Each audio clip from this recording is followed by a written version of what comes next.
Bonsoir à tous et bienvenue dans dans le match, la 8e émission de la saison déjà.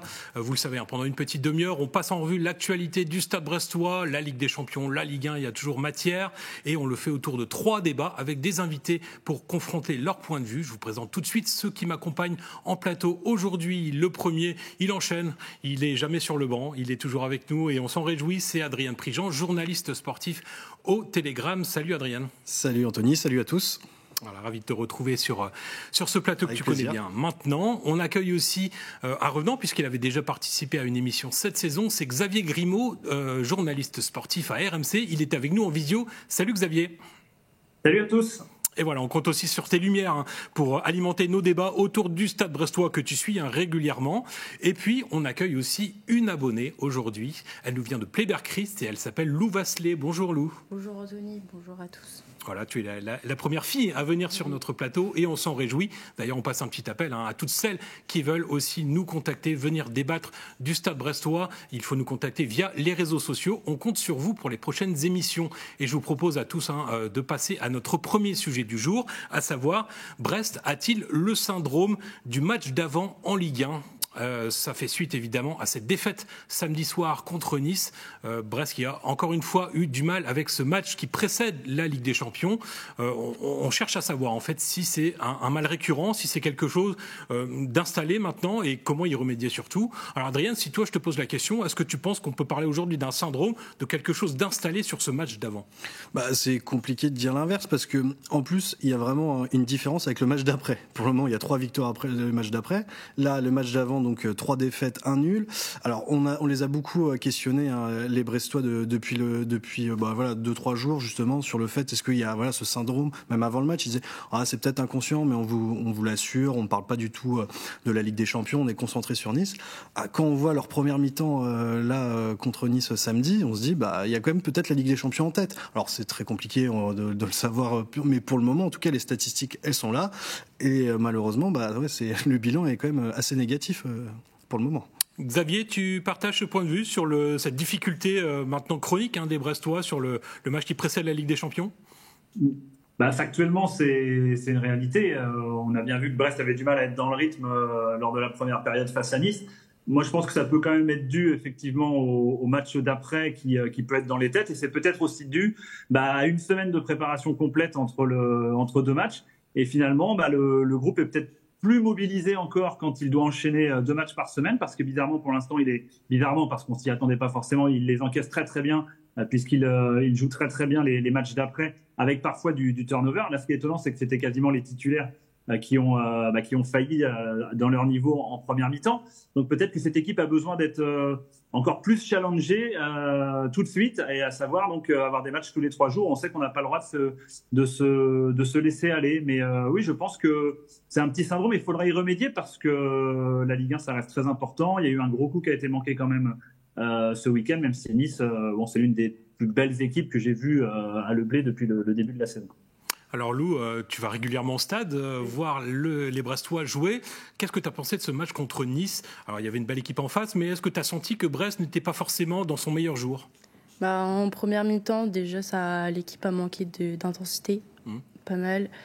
Après, si ça leur permet de gagner les matchs de Ligue des Champions, c'est pas trop mal non plus, mais il faut penser à la Ligue 1, ne pas finir dans la deuxième partie de tableau, quoi. Alors on va revoir les images de ce match, cette défaite donc contre Nice samedi soir à Francis Leblay. On le voit ici, Adrien, première mi-temps, quasiment à sens unique, avec des Niçois à l'attaque très vite et qui finissent par marquer. On verra tout à l'heure le but.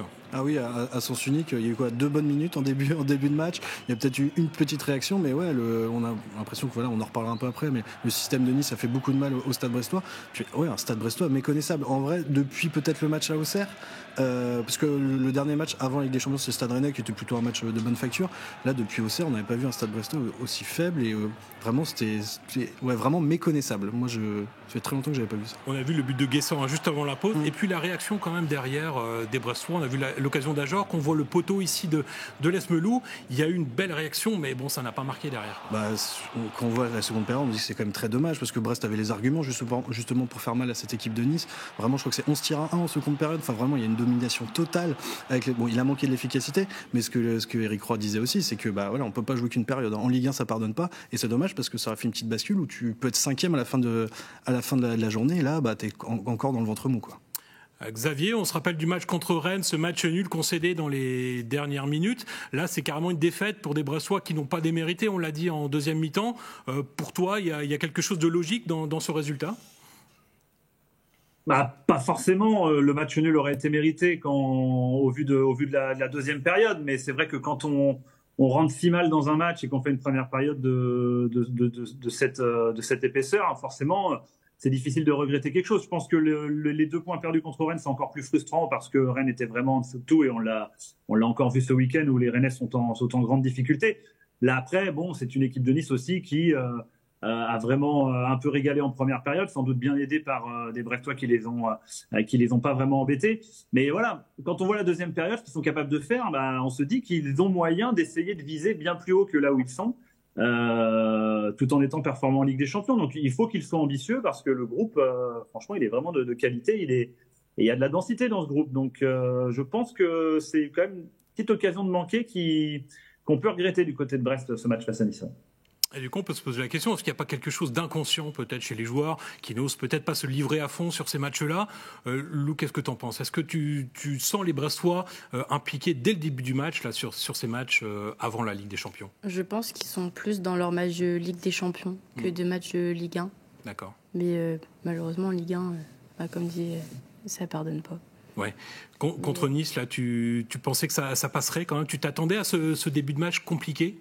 Non, franchement, vu le match qu'ils avaient fait contre Leverkusen en Ligue des Champions, on n'aurait pas pensé que le début de ce match-là aurait été comme ça. Après, la deuxième période a été... ils se sont bien rattrapés. Malheureusement, le 1-1 n'a pas été là, mais ça aurait été mérité quand même. Alors justement, on va écouter quelques réactions aussi des joueurs brestois en zone mixte après le match. On écoute leurs propos tout de suite.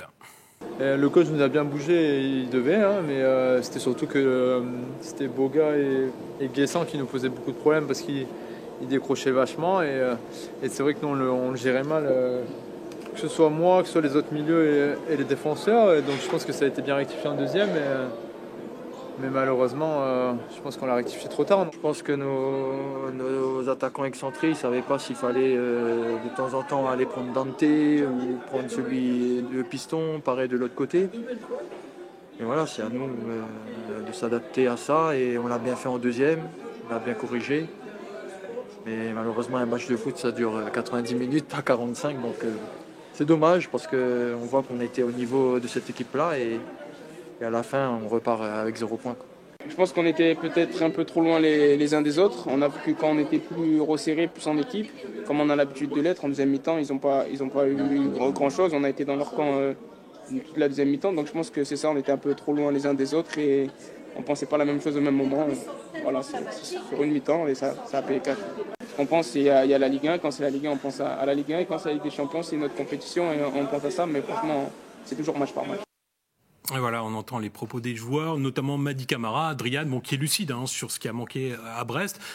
Lui, il dit que non, il n'y a pas de switch en fait. Les joueurs pensent à la Ligue 1 avant la Ligue des Champions, mais bon. Peut-être quand même que d'autres sont un petit peu perturbés par ça. Tu penses que ça peut jouer ? Que ce soit même Pierre Lesmelou et Ludovic Ajor qui ont bien résumé, même Eric Roy, franchement, ils n'ont pas dit non. On pense à la Ligue des Champions, on est peut-être un peu diminué, il y a l'enchaînement. Non, du tout. Ils ont été assez conscients de leurs difficultés. Moi, je pense qu'il y a peut-être aussi l'idée, peut-être pas se blesser avant un match de Ligue des Champions. Est-ce qu'il y a peut-être cette idée-là, se dire, ça, peut-être qu'à domicile, il y avait une force qui se dégageait aussi de ce groupe-là. Peut-être que ça va le faire en jouant pas pendant 90 minutes et puis on a vu que non face à en plus comme disait Xavier un bel adversaire du moins pendant 45 minutes. C'est peut-être inconscient. Après pour le moment il répète que non, mais c'est compliqué à les croire au vu des statistiques. Xavier, on a vu pourtant beaucoup de rotation depuis le début de saison entre les matchs de Ligue 1, de Ligue des Champions de la part d'Eric Roy. Est-ce que tu penses que malgré tout, il y a un autre équilibre à trouver là pour les prochains matchs, pour les prochaines semaines, entre justement ce match d'avant, le match de Ligue des Champions et même le match d'après ? Est-ce qu'il y a autre chose peut-être à régler côté brestois ? C'est tout le risque. Eric Roy, il a vraiment envie d'impliquer le maximum de joueurs. On voit qu'à Reims, ils font un match et une victoire marquante en faisant beaucoup tourner avec des joueurs qu'on n'imagine pas forcément dans l'équipe type. S'il y a une équipe type qui se dégage, il y en a quand même une. Là, il fait un turnover un peu homéopathique quand même sur le match de Reims, avec des joueurs comme Chardonnay qui seront titulaires du côté de Prague. Eric Roy ne l'a pas caché, puis on n'en doutait pas de toute façon. Donc non, je pense que mettre son équipe quasi type avant la Ligue des Champions, c'est bien. Ça permet aussi de préparer, d'être dans le rythme. Faire tourner un peu plus après un match de Ligue des Champions, c'est nécessaire parce que les organismes sont fatigués. C'est une compétition qui prend énormément d'influx nerveux et beaucoup plus de fatigue et de coups aussi. L'intensité est beaucoup différente et vraiment différente. Non, mais moi je pense que pour l'une des, enfin même de manière étonnante, je ne m'attendais pas à ce que l'effectif soit si dense et autant de qualité. Brest a moyen de faire tourner en restant performant et je pense que le groupe doit s'en convaincre, doit vraiment en être convaincu parce que je pense qu'ils peuvent faire vraiment quelque chose de bien en Ligue des Champions. Ils le font déjà tout en visant les 10 premières places et voilà, le plus haut possible en championnat. Alors on va en reparler tout à l'heure de la Ligue des Champions. Auparavant, on jette un petit coup d'œil sur le classement de Ligue 1 après cette 10e journée pour s'apercevoir bien que Brest perd une place au classement, voilà, avec cette défaite à domicile. Et Nice, au contraire, qui remonte à la 5e place. Donc voilà, les forces sont en train de s'équilibrer. On verra dans les prochaines semaines si les Brestois parviennent au moins à rester dans le ventre mou du classement ou peut-être même à remonter. Lou, qu'est-ce que tu penses du début de saison des Brestois en Ligue 1 ? On les voit 11e. Pour toi, c'est logique ou tu les voyais peut-être un peu plus haut, voire au contraire, plus bas ? Plus haut, non, au vu de certains matchs à domicile qu'on a pu voir, comme Rennes, où en deuxième partie de mi-temps, ça a été un peu catastrophique aussi. Après, contre Rennes, ils n'ont pas eu de bol, le Cardinal qui se blesse à l'échauffement aussi. Donc non, pour moi, le classement, il paraît logique au vu de leur début de saison. Pas au-delà de ce qu'on pensait. Eh bien, affaire à suivre dans les prochaines semaines. Tout de suite, on va passer à notre deuxième débat de l'émission. Et donc, on se pose la question, les latéraux brestois, notamment sur ce match contre Nice, sont-ils trop offensifs ? Alors la question peut surprendre peut-être. Adrien, on s'intéresse aux latéraux pour parler un petit peu leur rôle sur le terrain. Là, ce qui nous a semblé, en tout cas sur la première mi-temps, c'est qu'il y avait peut-être une difficulté sur ces postes-là, mais qui peut s'expliquer de différentes façons. Alors toi, est-ce que tu penses qu'ils ont été trop offensifs sur ce début de match en tout cas ? Moi, je pense pas que ce soit les latéraux qui étaient trop offensifs. Alors certes, sur les ailes, il y a eu énormément de problèmes. Nice a trouvé pas mal de décalage. De toute façon, le but refusé et le but inscrit par Nice, de toute façon, viennent des côtés, viennent du côté de Kenny Lala, notamment avec Ali Abdi, le piston gauche de Nice, qui a fait un super match. Franchement, il faut l'admettre. Alors qu'un Jonathan Klaus a été plus discret. Moi, je pense que c'est surtout en fait tout le collectif. Je pense qu'il y a eu un problème aussi des ailiers. Ludovic Ajor en parlait. Je pense qu'ils sont peut-être pas assez revenus. Ils ont peut-être pas assez compensé justement avec ces deux pistons. Je pense aussi le milieu de terrain a gagné très peu de duels. Moi, j'ai rarement vu un Hugo Mianetti gagnant aussi peu de duels. Un Mady Camara avait plutôt bien commencé, mais pareil, un peu plus discret par la suite. Moi, je pense que c'est vraiment tout le collectif. Alors, les latéraux, oui, certes, un Bradley Loco a toujours pas été remplacé. Kenny Lala, il enchaîne les matchs, et parfois peut-être il peut être emprunté aussi, et c'est pas forcément le poste où Brest est le plus fort. Mais je pense pas que ce soit une question de latéraux trop offensifs. Je pense que c'est vraiment un équilibre collectif. Alors oui, comme global. Tu disais, donc Kenny Lala qui joue à droite et Jordan Amavi à gauche sur ce match. Vous aviez, qu'est-ce que tu en as pensé toi des latéraux ? On les a vus quand même en difficulté en première période. Est-ce que selon toi, ils auraient dû peut-être se concentrer davantage sur le travail défensif ? Effectivement, ils ont été en difficulté, ça c'est clair et net. Ali Abdi, effectivement, qui est un bon joueur, mais il s'est vraiment baladé sur son côté gauche. C'était assez impressionnant. Donc peut-être qu'effectivement, après avoir pris une vague, deux vagues, un avertissement sans frais, parce que Nice peut mener plus d'un but à 0 à la mi-temps, peut-être qu'effectivement, ils auraient dû les cadrer plus leurs joueurs, en fait. Moi, ce qui m'a surtout marqué, c'est qu'on leur laissait énormément de possibilités aux Niçois de prendre de la vitesse et de prendre de l'espace. Après, voilà, Kenny Lala et Jordan Amavi, oui, ce sont des ailiers qui sont plutôt offensifs. Ce ne sont pas des latéraux qui ont un pourcentage de duels gagnés qui est délirant pour des défenseurs. Je regardais, ils sont à 60% de duels gagnés à peu près en moyenne. C'est pas des standards énormes pour des défenseurs, mais c'est aussi parce qu'ils sont capables d'amener quelque chose dans le jeu. Moi, j'ai pas trop de doutes sur Kenny Lala. Effectivement, il enchaîne, comme disait Adrien. C'est peut-être aussi ça qui fait qu'il était un peu en dedans. Jordan Amavi, c'est plus compliqué. On voit qu'il a plus de mal dans le placement. Il a parfois plus de mal à revenir, à être dans le ton. Voilà. Donc, le côté gauche est, selon moi, plus problématique que le côté droit. mais ce ne sont pas les latéraux à fixer, faut pas mettre la lumière que sur eux pour le résultat du match. J'ai trouvé effectivement que le milieu de terrain était en dedans en première période. Magnetti, Camara notamment, je les ai trouvés en dedans en première période.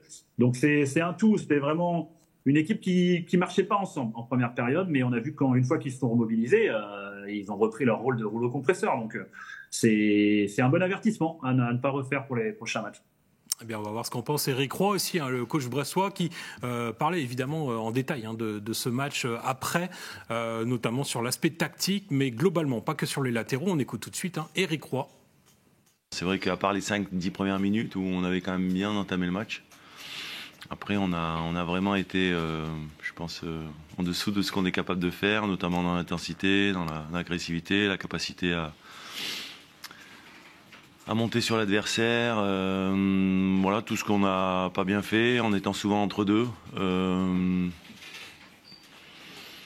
Après bien sûr qu'il y avait de la qualité chez l'adversaire, mais en même temps ils nous ont rien proposé de ce qu'on avait quand même étudié. Donc on savait cette capacité à avoir des joueurs, dribbleurs, des joueurs de vitesse qui étaient capables d'être dans les interlignes, dans les intervalles, dans les demi-espaces. Et c'est vrai qu'en première période, on n'est pas arrivé à régler ce problème. On laissait trop jouer leurs défenseurs centraux, qui étaient capables de trouver des transversales, des choses comme ça. Donc voilà, il a fallu remettre un petit peu les choses au clair à la mi-temps. Malheureusement pour nous, ça n'a pas suffi. Une mi-temps chacun. À l'arrivée, c'est Nice qui repart avec ses 3 points. Voilà, une analyse complète d'Éric Roy sur les lacunes brestoises lors de ce match. Lou, notamment sur la première mi-temps, est-ce que toi, tu aurais voulu voir des latéraux peut-être qui restent un peu plus bas, ou tu penses qu'ils avaient aussi la possibilité d'apporter dans le jeu contre Nice ? Bien sûr qu'ils pouvaient apporter. Après, ça ne peut pas être que 2 joueurs. Pour moi, c'est toute l'équipe qui a manqué de vachement d'intensité quand même. Mais ça ne peut pas être la faute de 2 joueurs. Après, comme vous dites, Kenny Lala, il enchaîne. Et puis on parlait de Bradley Loco, on sait qu'il a fait une super saison l'an passé. Là, il manque, à ton avis, dans l'équipe là, en ce moment ? Un peu, ouais. Après, il reviendra bientôt, on espère. Mais c'est vrai que c'est comme Pierre Lesmelou en début de saison. Il a fait du bien contre le match de Leverkusen, quand même. Heureusement qu'il était là. Comme dit Lou, c'est vrai qu'on voit Bradley Loco, on voit son absence quand même. Là, malheureusement, sur le poste de latéral gauche, Massiadio Aïdara arrive toujours pas, enchaîné. En plus, malheureusement, à Reims, il a eu un coup à la tête avec cette commotion cérébrale. Comme disait Xavier, Jordan Amévi, c'est toujours un peu compliqué. C'est vrai que c'est le poste, je pense, où il y a peut-être le plus gros problème pour le moment depuis le début de la saison à Brest. Avec Luc Zogbé aussi, qui justement avait été touché à Reims et qui, lui, n'a pas pu être aligné aussi sur ce match-là. Pourtant, il avait montré quelques belles promesses. Il avait fait un match au titulaire où il a fait une belle rencontre, mais oui, c'est vrai que pour le moment, c'est un peu ça qui est délicat du côté du Stade brestois. Oui. Xavier, une dernière question sur ce thème-là. Tactiquement, est-ce que Éric Roy peut trouver d'autres solutions justement pour l'animation des latéraux dans des matchs ou des phases de match où c'est plus compliqué, où l'adversaire domine ? Non, alors, tactiquement, il peut toujours trouver des choses, évidemment, mais je pense que Éric Roy maîtrise et les Brestois maîtrisent un système. Là, c'est vraiment plus une question de prestations individuelles, de conditionnement individuel. Et puis pour le choix des hommes, il manque un arrière-gauche pour suppléer éventuellement Jordan Amavi si Masadio Aïdara ne peut pas jouer ou était un peu diminué comme ce week-end. Et là, j'ai beau chercher, je vois pas qui mettre. En plus, on sait que Zogbé n'est pas sur les listes pour la Ligue des Champions. Donc non, il faut faire avec ces deux-là, peut-être en Dupou. Si les joueurs et si Éric Roy sentent que les latéraux sont pas dans un beau jour, peut-être leur demander d'être un peu plus restrictifs dans ce qu'ils doivent faire offensivement pour cadrer plus les offensifs. Mais je pense que tactiquement, tout tourne à Brest et qu'il n'y a aucune raison de changer. C'est vraiment plus une question d'état d'esprit qui a été manqué sur la première période que de la tactique, je pense.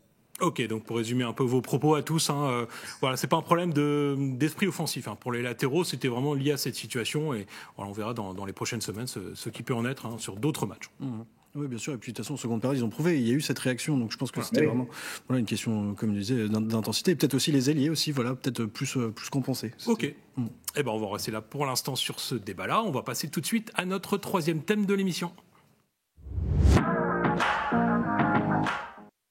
Et on se reconcentre sur la Ligue des Champions avec ce match à Prague qui approche pour les Brestois mercredi soir à 21h. Et on se pose cette question, Brest peut-il déjà envisager la qualification et une victoire, ou en tout cas prendre des points à Prague, est-il nécessaire? Alors Lou, je te pose la question en premier. Toi, tu vois quel type de match là, mercredi prochain pour Brest contre Prague, une équipe a priori battable pour Brest? J'espère qu'ils marqueront les 3 points. Et ils peuvent le faire. Ils ont fait un super match contre Leverkusen. Les 3 avant-matchs aussi de Ligue des Champions étaient franchement bien. Ils n'ont pas trop le choix parce qu'après il y a Barcelone qui arrive. Ce sera des points compliqués à avoir, comme le Real de Madrid aussi.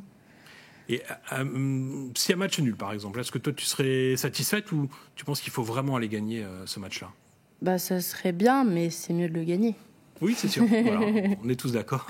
Adrienne, comment tu sens ce match-là? Alors, on parle de match décisif peut-être pour la qualification. Est-ce qu'on s'emballe pas un peu? Est-ce que peut-être il y a encore le temps derrière? Il y aura encore 4 matchs, mais ce match-là, on sent que ça peut basculer quand même dans un sens ou dans l'autre. Alors oui, décisif, on verra bien, mais c'est vrai que ça peut faire un petit tournant quand même, parce que les spirales, les dynamiques, on sait très bien que ça peut aller vite, surtout en Ligue des Champions avec le niveau, avec Lou le rappelait, il y a le FC Barcelone qui arrive, le Real, etc. Et surtout que actuellement le Sparta Prague est une équipe aussi à la portée du Stade Brestois. Le Stade Brestois a montré qu'il avait le niveau de la Ligue des Champions vraiment.